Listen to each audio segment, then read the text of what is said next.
Depopulation sa mga baboy sa duwa ka barangay sa Kalinan District kung asa doon ay nagpositibo sa African swine fever, gisugda na.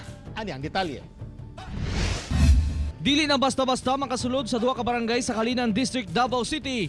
Asa dunay mga baboy nga nagpositibo sa African swine fever. Adlong Sabado, gisugda na matud pa ang kaling sa mga nabiling baboy nga nasulod sa 1 kilometer radius gikan sa ground zero. The total number of pigs being culled out in Kalinan is totaling 2,780. Usa sa nahinabi sa One Mindanao kining si Albert Abapo nga nagabuhi og baboy. Wala ko ni problema, basta lang bayaran sila. May problema, basta bayaran lang. Oh. Sayang mga baboy good.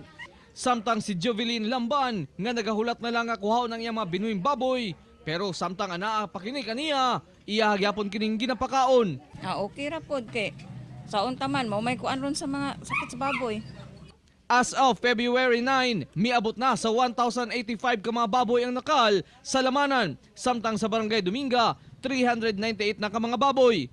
Matag baboy nga ikal, ginabayaran sa gobyerno per kilo.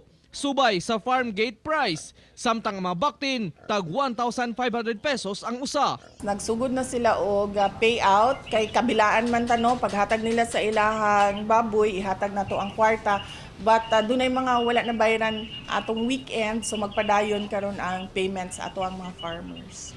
Kauban si Melchor Awing sa kamera. Ako si Real Soroche para sa One Mindanao.